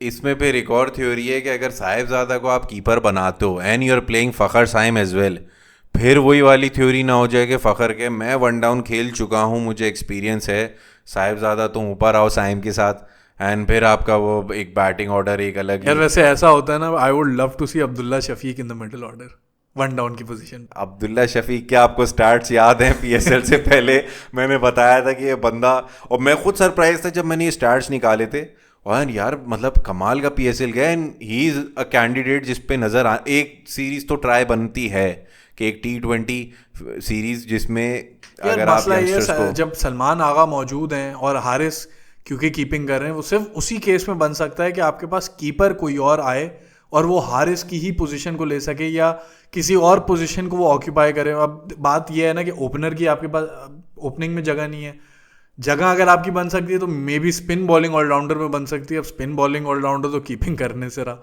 यार, तो ये आपके पास कोई जगह है नहीं कि आप किसी और को फिट कर सको। तो Abdullah Shafique, I don't see his place. ये वाली चीज़ है जो इंग्लैंड प्लेयर्स ने बहुत अच्छी पे की है कि उनके बैट्समैन बहुत सारे ना पार्ट टाइम कीपर्स बन के ये वाली स्किल सेट अपने साथ लेके घूमते हैं, जो बहुत एज दे जाती है। पाकिस्तान के अंदर मैंने देखा है कि अगर आज अब्दुल्ला शफीक को अगर कीपिंग आती या एक पार्ट टाइम कीपर के तौर पे प्रैक्टिस करते, कितना बेनिफिट आपको दे जाए। एक टॉप ऑर्डर बैट्समैन के लिए सबसे बड़ी चीज़ ये साइड स्किल यही है कि कीपर बन जाओ, क्योंकि अगर आप कम स्कोर पे आउट होते हो तो then you have nothing to perform unless field में बॉल आती है आपके पास। बॉलर या ऑलराउंडर का तो ऐसा है ना, आपके पास मल्टीपल चांसेस होते हैं, बैट्समैन का एक ही चांस होता है बॉस, बॉलर के पास तो 24 बॉलों का एक पूरा स्पेल मिलेगा आपको, T20 में या वनडे में 10 ओवर हो जाएंगे। वैसे ये मैं अभी यही सोच रहा था, अभी इंग्लैंड के पास बेन डकेट भी हैं, जेमी स्मिथ भी हैं, पहले उनके पास जॉनी बेयरस्टो और जॉस बटलर हो गए। तो हमेशा उनके पास दो कीपर हैं। इनफैक्ट कभी कभार तो वो कौन से उनके कीपर थे जो सब कॉन्टिनेंट में अक्सर यूज होते थे, बेन फॉस्टर एक नहीं बेन फोक्स बेन फोक्स हो गया, तो वो मेरा कोच बन गया। वो तो अब पहले ये होता था क्रेग कीजवेटर और स्टीव डेविस करके दो नए कीपर आए थे इन T20s 2010-11। वो तो अलग अलग, मैं तो अभी बात करूँ कि ये दो तो साथ साथ खेल रहे होते हैं टीम में एक वक्त में साथ, कीजवेटर और वो तो साथ खेल चुके हैं इन T20s। और ये उस वक्त का 2010 में जब ये चैंपियंस बने दोनों ओपनर थे इफ आई एम नॉट। हाँ, और मजे की बात ना, एक फील्ड पे है, एक कीपिंग कर रहा है, अब एक अगर हट जाता है या उसको कुछ हो जाता है तो दूसरा ऑटोमेटिकली आ जाता है without any difference in skill set. ये चीज़ अच्छी है कि हमारे अब ये हम लैक कर रहे हैं यहाँ पे हमारे प्लेयर्स में कि कोई अगर ऐसा हो कि भाई कर सके कीपिंग। जब इंडिया के पास देखो ना, केदार यादव कीपर से शुरू हुआ था, धोनी ने उसको बॉलर बना दिया। धोनी ने तो किसको बॉलर नहीं बनाया। बट थोड़ा सा सम अप करने की तरफ जाते हैं, आई थिंक हमारा 45 मिनट से ऊपर ही हो चुके हैं। T20 में आई थिंक हमने ज़्यादातर चीज़ों की बात कर ली है, कुछ अगर और ऐड करना चाहो तो मुझे बताओ। एक चीज़ इंटरेस्टिंग मुझे लग रही है, वाइस कैप्टन आपने अनाउंस ही किया हुआ, विच काइंड ऑफ शोज कि शादाब खान ही आएंगे और वो ही वाइस कैप्टन की पोजीशन लेंगे, which is a good thing. ODI में इंटरेस्टिंगली आपने सलमान अली आगा को वाइस कैप्टन कर दिया, पहले आई डोंट थिंक वो थे, अगर थे तो do correct me if I am wrong. तो T20 साइड सेटल्ड है, हारिस की पोजीशन थोड़ी सी डाइसी है, क्या रिजल्ट देखते हो? और फिर ODI पे थोड़ा सा बात करते हैं कि क्या आपको चेंजेस दिखते हैं या क्या लाइनअप बनती है। ये मेरे हिसाब से एक तो बहुत अच्छी चीज़ है कि आपने वो फैसले लिए हैं जहाँ पे आपका डिस्प्यूट ना है। अगर होता ना वाइस कैप्टन अभी किसी और को अनाउंस करते थे तो हमारी तरह कितने लोग डिस्कशन करते इस पर। तो आप शादाब पे सोचो क्या गुजर रही होती कि क्या मेरी जगह पक्की है या नहीं, एक ये पॉइंट। दूसरा फिर सलमान अली आगा रिजवान को अपने अपने रोल्स पक्के कर दिए हैं। सलमान अली आगा को ये भी कॉन्फिडेंस दिया कि भाई वनडे में भी हम तुम्हें एज अ बैकअप कैप्टन रखते हैं, एज अ वाइस कैप्टन। तो ये चीज़ अच्छी है। I think you should go with the flow. हाँ, इस प्रोसेस के दरमियान जैसे भी आपकी एक छोटी ट्राई सीरीज आ रही है UAE और अफगानिस्तान के खिलाफ before the Asia cup. UAE और अफगानिस्तान के खिलाफ या बांग्लादेश और अफगानिस्तान? नहीं। अच्छा, ये भाई जो आपका UAE में ही हो रहा है एशिया कप। और एशिया कप से पहले एक छोटी ट्राई सीरीज है पाकिस्तान, UAE एंड अफगानिस्तान के दरमियान। ये उससे हट के है जो पाकिस्तान अफगानिस्तान वाली सीरीज है? नहीं, ये मुझे ऐसा लग रहा है कि उसी को कन्वर्ट किया, या तो कन्वर्ट किया, अभी आई am not confirmly sure, but ये तो पक्का है कि ये 3 टीमें, नॉट बांग्लादेश अलग प्लान कर रही है। It's not right now. मुझे ये पता है कि पाकिस्तान अफगानिस्तान की एक सीरीज होनी थी जिसको ट्राई सीरीज बनाने की रिकमेंडेशन थी। हो सकता है वो फॉर्मेट का हो कि T20 को ट्राई सीरीज बना रहे हो या ODI को ट्राई। मुझे लग रहा है वो चेंज हो गई है क्योंकि ये हाँ, और क्योंकि UAE भी एशिया कप खेल रहा है तो दे नीड दैट प्रैक्टिस, और अफगानिस्तान के ग्रुप में है। तो ये अच्छा है कि आपके पास मल्टीपल मतलब चांसेस आ रहे हैं। अब आप या तो उस ट्राई सीरीज के अंदर कोई इक्का दुक्का लड़का ट्राई कर सकते हो, वो तो बात की बात है। इस सीरीज पे अगर हम स्टिक करें, अभी तो आई एम हैप्पी विद के जो फ्लो चल रहा है। आपके सीनियर प्लेयर्स को भी प्रैक्टिस चाहिए, अब इनको बुला लो छुट्टियों से। अच्छा, एक चीज़ मैं ऐड करूंगा T20 में, I really hope Salman Agha steps up. New Zealand में उन्होंने शो किया था कि वो जहाँ तेज़ खेलना पड़े तेज़ भी खेला, विकेट भी रोकी, 1-2 मुझे बहुत अच्छी इनिंग्स देखी। बांग्लादेश की इस जो 2 सीरीज़ हुई हैं उनमें माँ सिवाय 1-2 मैच के मुझे वो थोड़ा सा सीनियरिटी और जो एंकर रोल थोड़ा सा मुझे कम वो नज़र आया। मुझे लगता है कि उनके there is a margin, he has the capability, I really hope के ही स्टेप्स अप। नहीं, काफ़ी हद तक ऐसा होता है ना, ये इनका ये एक नया एक्सपीरियंस है एज अ कैप्टन, और फिर यंगस्टर्स भी एक साथ इतने सारे दे दिए टीम के अंदर। आपके आप फास्ट बॉलर में भी ऐसी क्रीम नहीं थी कि आपके टॉप प्रीमियम फास्ट बॉलर्स हो। फिर दूसरा बांग्लादेश की कंडीशंस आपको पता है कैसी एकदम वेवर्ड हो जाती है। कभी आपके बॉल टखनों पे आ रहा है, इस बार आपका बॉल एकदम अनइवन बाउंस पे उठ रहा है, सीम कर रहा है, स्पिनर्स लेकिन यार एंकर का यही काम है ना कि अगर आप वो जो टाइम ले रहे हो तो फिर आप उसको यूज़ करो, एक्सेलरेट करो, एक एंड होल्ड करके रखो, जो मुझे लगता है सलमान आगा ने उतना अच्छा नहीं किया इन 2 सीरीज में। बिल्कुल, मेरे हिसाब से और बेहतर की गुंजाइश है, काफ़ी मार्जिन है, तो आगे देनी चाहिए। अभी सीरीज है नहीं, सीरीज मैं और कह रहा मैं ये कह रहा हूँ कि आई रियली एक्सपेक्ट कि वो स्टेप अप करें। खैर, what do you think will be the result of the T20 series? फिर ODI की बात करके कंक्लूड करते हैं। यार मुझे एक अच्छी स्ट्रॉन्ग फीलिंग है, we would win this one 2-1 से मेरे ध्यान में भी 2-1 का हारा था, बट मैं पाकिस्तान की उस पर प्रिडिक्शन पे कभी इतना अच्छा नहीं रहा, और कभी भी आप श्योर नहीं हो सकते। तो आप चले जाए वेस्ट इंडीज के साथ 3-0 चले जाए, मैं 2-1 मुझे लग जिंक्स ऐसा कर दें रहेगा। आप। खैर ओडीआई पे आते हैं। बाबर रिजवान फाइनली बड़े अरसे बाद आपको नेशनल कलर्स में देखने को मिल रहे हैं। अब्दुल्ला शफीक की वापसी होगी, बहुत सारे फेसेस जो कि आपने बड़े अरसे से देखे नहीं हैं वो आपको देखने को मिलेंगे इस उस सीरीज़ में। What are the things to look out, क्या चेंजेस एक्सपेक्ट कर रहे हो? माइक हेसन के लिए पहली ओडीआई सीरीज़ होगी, उनकी क्या अप्रोच देख रहे हो? Do you think he will make some changes? तो how do you see this ODI series as a whole? यार जो आपका अब तक का मतलब टॉप ऑर्डर है, इट्स क्वाइट सिमिलर, मतलब इसमें इतनी ज़्यादा नहीं। जो 2023 से आप चलते हुए आ रहे थे, what you have Abdullah Shafique, Fakhar Zaman, एक इमाम है जो टीम में नहीं है, फिर बाबर रिजवान। अब अब्दुल्ला शफीक फ़खर जमान या अब्दुल्ला शफीक साइम अयूब? अब्दुल्ला शफीक, सॉरी, साइम अयूब, ये दो टॉप पे आते हैं। But then you Fakhar Zaman भी वैसे ऑप्शन है। ऑप्शन है ना आपके पास, और ओडीआई फॉर्मेट में फिर आप देखो ये एक अच्छा स्ट्रॉन्ग ऑप्शन है। अब आपके 5 मैच नहीं है, 3 है। तो यू आर सेइंग कि you won't go with Fakhar Zaman? या स्टार्टिंग में तो आप अब्दुल्ला और साइम को बिल्डअप करना चाहोगे, देन अगेन उनको ज़्यादा इस चीज़ में, क्योंकि फ़खर अगर T20 खेलते हैं बैक टू बैक। यार डोंट फॉरगेट फ़खर जमान की ऑलमोस्ट 50 की एवरेज है ओडीआईज में। Like he is one of your best openers. आप हम जो अभी अब कोई बहुत पुरानी बात नहीं हुई, चैंपियंस ट्रॉफी में हम बात कर रहे थे यार फ़खर साइम का ड्यू होता, फ़खर साइम का ड्यू होता।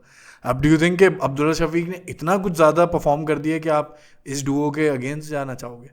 नहीं, ऐसा नहीं है। फिर ये है कि फ़खर और साइम पे ही आप बैंक करोगे। अब्दुल्ला को आप एक थर्ड ऑप्शन पे थर्ड मैच के लिए रख सकते हो, कि अगर आपको लगता है कि 2 गेम्स एक साथ अगर फ़खर ने खेल लिए, और रादर देन उसके अलावा तो बिल्कुल एक सिमिलर एक बैटिंग लाइनअप आपका आ रहा है, बाबर चैंपियंस रिजवान, ट्रॉफी वाला। चैम्पियंस ट्रॉफी वाला, जिसमें फिर सलमान अली आगा आ जाते हैं। अब ये थोड़ी सी नई चेंज ये है कि आपके पास नवाज और हुसैन तलत हैं, इस स्क्वाड में कमबैक कर रहे हैं, काफ़ी टाइम बाद कमबैक हो रहा है इन लोग का ओडीआई सर्किट में। तो ये देखना रहेगा कि इनको आप किस तरीके से यूज़ करते हो। हसन अली का मैंने पहली पॉडकास्ट में नाम ले दिया कि भाई मैं नाम तो सरप्राइज ले था। दिया, बट डू यू थिंक कि वो आपको इस सीरीज में खेलते हुए दिखेंगे? यार इतने उसकी जो एनर्जी है ना, वो बंदा कोच के पीछे लग जाएगा माइक हेसन के, बॉस तुम जो भी लाइनअप बनाओ, just give me 1 good game, because इस गेम में चैंपियंस ट्रॉफी जीता है वो, उसके लिए बहुत मायने रखता है ये फॉर्मेट के। ये मैंने one of the greats Ben Stokes को रुलाया था एक तरीके से। 31 ऑफ 64 बॉल्स कुछ बनाए थे बेन स्टोक्स ने, और एंड में विकेट दे दी थी चैंपियंस ट्रॉफी में। That was the end moment, वहाँ हमें पता चल गया था कि पाकिस्तान लिफ्ट कर सकता है ट्रॉफी। तो आपका ए प्लेयर है, अब वो कम बैक कर रहा है, हम कितनी तारीफ करते हैं कि वाहिद प्लेयर है जो इसने मतलब मेरिट पे ट्रांजिशन की है, बगैर रोए एक्सेप्ट करता है हमेशा हर चीज़, कैश ड्रॉप्स अपने एक्सेप्ट करता है, शोज़ में जाके माफ़ी मांगता है कि यार आई एम सॉरी, क्राउड को मैं एक अच्छा सरप्राइज़ दूंगा in future to lift a trophy. तो बनता है यार। और मैं कहूँगा कि फवाद आलम से बड़ी तो खैर रिटर्न कोई स्टोरी नहीं होगी, लेकिन जो सेकंड नंबर पे जो होगी ना, मुझे हसन अली का लग रहा है। स्पेशली एक फास्ट बॉलर बैट्समैन का ये होता है ना कि एक बैट्समैन की रिकवरी हो जाती है, इट्स जस्ट द प्रोसेस के वो सेलेक्ट नहीं हो रहा, क्योंकि बैटर्स आपके पास भी ताशा आ जाते हैं।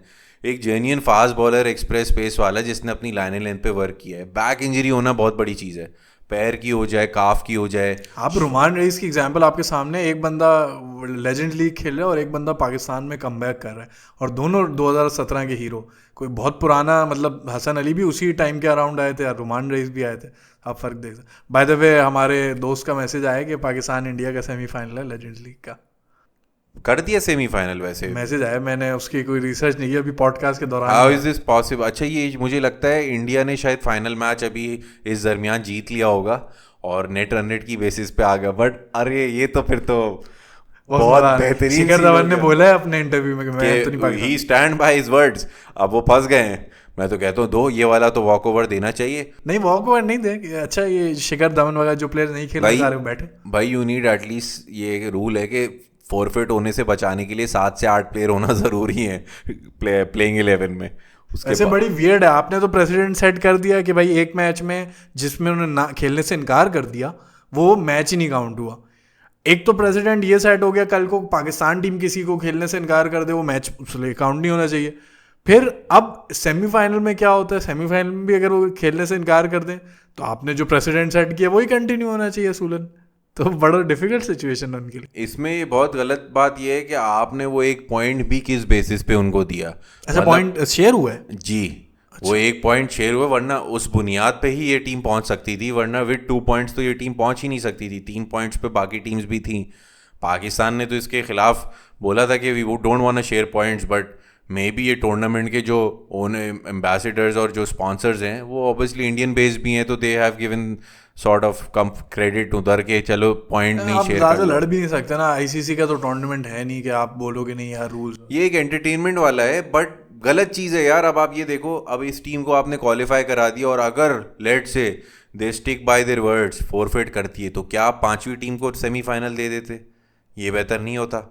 अब आपने खेलना ही नहीं है, और अगर आप खेल जाते इस सूरत में तो बॉस फिर आपका स्टैंड कहाँ गया? आपकी मेन टीम तो खेल रही है क्या एशिया कप। पता इंडिया सेमीफाइनल में नहीं आता, क्या पता इसे 1 पॉइंट, और ऐसा ही था ना, बहुत क्लोज डिफरेंस था if I am not wrong. भाई they never won a game. ये शायद अभी लास्ट आज वेस्ट इंडीज से अभी चल रहा था, अब मुझे लगता है सिर्फ वही, this is the only game they one. इससे पहले सारे हारे हैं और पाकिस्तान वाला फॉरफिट हुआ है।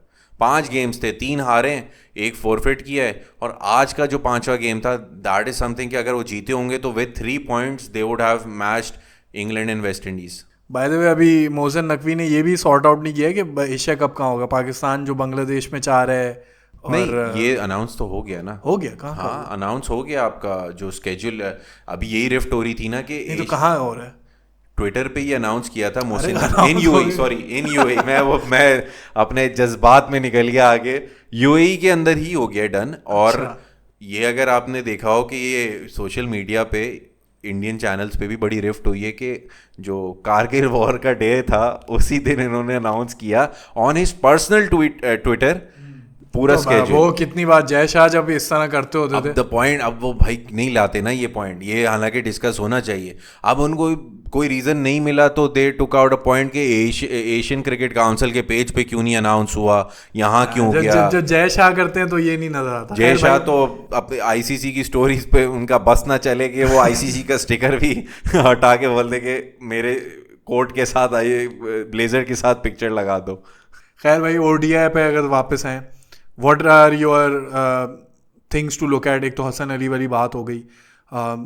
अब स्पिनर आप कौन खिलाते हो? यहाँ पे आई एम गेसिंग एक स्पिनर खिलाओगे। डू यू थिंक यहाँ पे सुफियान मुकीम के साथ जाओगे या वही अबरार? मतलब बेसिकली चैंपियंस ट्रॉफी के स्क्वाड से, वही जो T20 में आपने मुझसे सवाल किया था कि आपके एक तो बॉलर्स क्या होंगे, क्योंकि वही 3 का आपका ट्रियो है, Haris, Shaheen, Naseem. Do you think इनमें से कोई बैठता है स्टार्टिंग में, या do you think Hasan Ali को एक आध मैच देंगे वरना यही फॉलो होगा? और इसके अलावा क्या चेंजेस देखते हो? फ़हीम अशरफ खेलेंगे, खुशदिल खेलेंगे, कौन खेलेंगे? अच्छा, एक मज़े की बात मैं यहाँ ये देख रहा हूँ कि हारिस इस स्क्वाड में शायद नहीं है। हारिस रऊफ, हारिस इधर नसीम, हाँ, शाहीन हारिस रऊफ और नहीं। हसन अली हैं, तो ऑटोमेटिकली आपके 3 पेसर्स में ये आ जाते हैं। Then they might go with Abrar as your first choice spinner, specialist spinner, और फिर सुफियान को माइट बी पॉसिबल अगर T20 ज़्यादा खेल जाते तो वनडे में 1-2 शफलिंग में आप ला सकते हो, और लाना भी चाहिए। आप ट्राई करो एक प्रॉपर, हमें आप मार खा गए थे चैंपियंस ट्रॉफी में कि आपके पास एक प्रॉपर स्पिनर नहीं है। डोंट काउंट कि भाई नवाज खेल रहा था ऊपर, सलमान अली आगा खेल रहा था, वो आपके पार्ट टाइम 6-7th ऑप्शन हैं। स्पेशलिस्ट स्पिनर को तैयार करो यार, ये आपके लिए बहुत ज़रूरी है 2027 में। और एल्स आपको पता है कि आने वाले वक्त में you never know, south Africa का 50 ओवर वो फॉर्मेट। स्पिनर किसकी जगह आएगा? अभी स्पिनर अबरार और सुफियान की जगह ही मतलब आपस में शफल करेंगे। आई सेड ना कि अबरार स्टार्ट करते हैं और शायद 1 मैच 2 मैच के बाद 3rd मैच सुफियान खेले, बेस्ड अपॉन कि वो T20 में कैसा करते हैं बॉलर्स।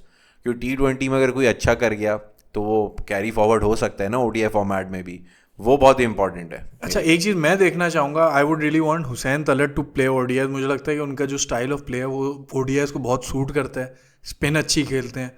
तो मैं देखना चाहूँगा कि वो किस तरह से खेलते हैं। No ODI World Cup South Africa में और ये भी वेस्ट इंडीज़ में सीरीज़ है, बट उनको थोड़ा सा चांस देना चाहिए। आई डू सी, हम लोग चैंपियंस ट्रॉफी में बात कर रहे थे कि एज एन ऑलराउंड ऑप्शन वो अच्छा हो सकते हैं। अच्छा, चैंपियंस ट्रॉफी में आपके पास शादाब वगैरह नहीं थे, अब आपके पास खुशदिल शाह, फ़हीम अशरफ, हुसैन तलत 3 ऑलराउंडर्स मौजूद हैं।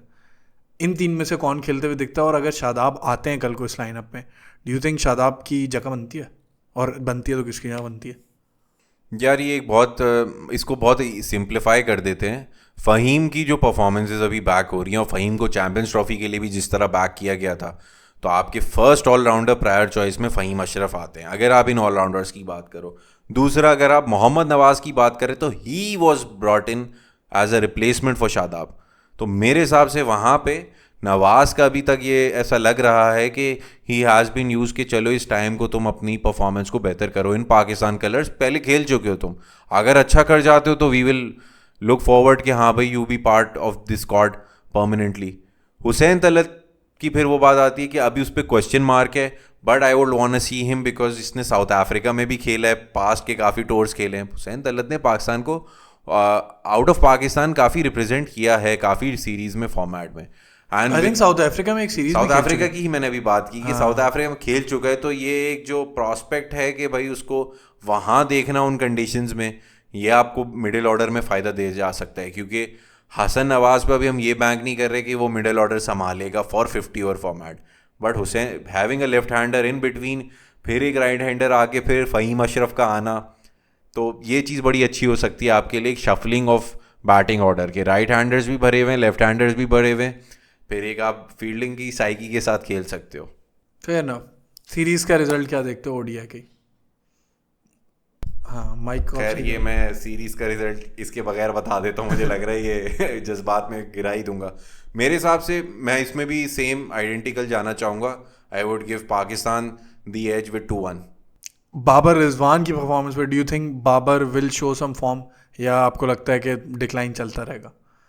नहीं यार, ये काफ़ी गैप आ गया। आपने लास्ट क्या चैंपियंस ट्रॉफी खेली थी, उसके बाद ओडीआई आपने खेला नहीं, पीएसएल आ गया और काफ़ी दुनिया में चीज़ें इतनी सारी होती चली गई, फिर आपकी एक बीच में वेकेशन आ गई। तो आई थिंक इतना मेच्योर हो जाना चाहिए बाबर को कि you got a good break, और आपको एक ऐसा फॉर्मेट है जिसमें आप क्या इस सीरीज में बाबर आजम की सेंचुरी देखने को मिलेगी? इस सीरीज में सेंचुरी देखना नहीं, मैं अभी भी समझता हूँ, मुझे मुश्किल लग रहा है कि he would come closer, but जिस तरह की कंडीशंस हैं with the bowling lineup West Indies had, तो मैं उन हमने nothing to take against them, उनका बॉलिंग लाइनअप अच्छा है वहाँ कोई। हाँ बुरा नहीं है, no doubt. I feel like इसमें सेंचुरी आ रही है बाबर की। अब जो आपने खुद ही पॉइंट आउट किया कि मतलब टाइम ऑफ मिला है, थोड़ा सा उन्होंने अपनी टेक्निक पे चीज़ों पे वर्क करने का मौका मिला। वैसे तो वो घूमते फिरते ज़्यादा रहे हैं, बट आई रियली होप के वो उनको जो ब्रेक मिला है वो मेंटल स्पेस में थोड़ा सा बेहतर होंगे, एंड आई डू थिंक कि ये होगा। वैसे ये अच्छा हो गया कि आप फेवर में जा रहे हो, मैं कह रहा हूँ नहीं तो अच्छा कोई एक गलत होगा एक सही होगा, मज़ा आएगा ये देखने में। बट फिर भी मैं ऐसी दुआ नहीं करूंगा कि वो 90 आउट हो जाए। I would be very happy कि उसके कॉन्फिडेंस के लिए मेरी एक प्रेडिक्शन है, not against nothing against Babar. हाँ आई ऑल्सो थिंक 2-1 होगा। मुझे लग रहा है आप ओडीआई सीरीज में थोड़ा आपको बेहतर नज़र आएगी, क्योंकि आप बायलैटरल सीरीज बेहतर खेलने लगे हो, तो वो आपको बेहतर जाते हुए आएगी। आई थिंक इस पॉइंट पे ख़त्म करते हैं। हमने दो चीज़ों का बात करने का सोचा था, पाकिस्तान वेस्ट इंडीज़ और इंडिया इंग्लैंड, लेकिन बीच में लेजेंड्स लीग भी आ गई, जो एक अच्छी मुझे इंटरेस्टिंग डिस्कशन लगी। तो सीरीज़ जुम्मे को स्टार्ट हो रही है, अनफॉर्चुनेटली सुबह सुबह मैचेस हैं, लेकिन पाकिस्तान के ये जो क्रिकेट की मोहब्बत है तो हम देखते हैं, ये भी देखेंगे। तो सीरीज़ जैसे जैसे होती है उसके साथ साथ वीडियोस आती जाएंगी, पॉडकास्ट वगैरह आएंगी, होपफुली हम थोड़े से लाइव सेशंस को भी ऐड करेंगे, तो plenty of content coming your way. Cricket नामा की इस एपिसोड को ख़त्म करते हैं, इस पॉडकास्ट को ख़त्म करते हैं, and will see you in the next one.